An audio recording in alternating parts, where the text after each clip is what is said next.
सरस्वती पूजा दिन करंतु एही उपाय मूर्ख छुआ भी होइजिबे पंडित। पंचमी तो पंचमी बसंत पंचमी जहाकू श्रीमद् भागवत गीतारे भगवान कहिसंती। मास मध्यरे मु हेउछि मार्गशीर ऋतु मानक मध्यरे मु हेउछि बसंत। एही माघ मासरे शुक्ल तिथि रे जो पंचमी अनुष्ठित हुए सेही दिन मां सरस्वतींकर आविर्भाव दिन। ब्रह्मा देवता मां सरस्वती को धरापृष्ठ को आनिथिले। मां हेउछंती बीणा बादिनी शुक्ल वस्त्र परिधानी। मां हेउछंती जगत को कल्याण करिबा वाला जहांक कृपारो मूर्ख मध्य पंडित होई जाए। एही दिन पूजा करिबार विधि आपणक आगरे कहिबु।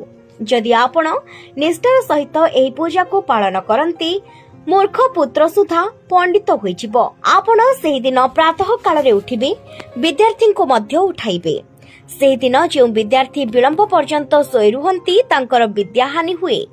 सेही दिन जदि मां सरस्वती को हलदिया फूल दे पूजा करिबे मूर्ख पुत्र सुधा विद्वान होइजिबो।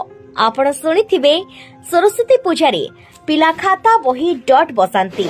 हेले आपणको आमे एमिति जिनिस बसाइबा कथा कहिबो। सेही उपाय को आपण कले आपणकर मूर्ख पिला भी पूरा पंडित होइजिबो। सेथिपई आपण माने बेलपत्र 108 माला नेई सरस्वती देवी पाखरे बसाइबे। नचेत रुद्राक्ष माला 108 बसाइबे। ताकू तापर दिन आनी पाठ पढ़ा पिलांको देबे। से सेही माला को 108 थर सबुदिन संध्यारे एवं सकाळे सरस्वती मांकर मंत्र जप करिबे। देखिबे सेही पिलार जदि पाठ हेउ नथिबो भल पाठ हेबो।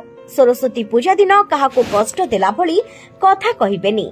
सरस्वती पूजा दिन कड़ा कपड़ा पिंधिबे नाही। एहा द्वारा मां सरस्वती क्रोधित बा असंतुष्ट हुअंती। घरे सरस्वतींको सहित गणेशंको मूर्ति रखंतु। पिलामानंको कुहंतु प्रतिदिन फूल देई मां को प्रणाम करिबा पई।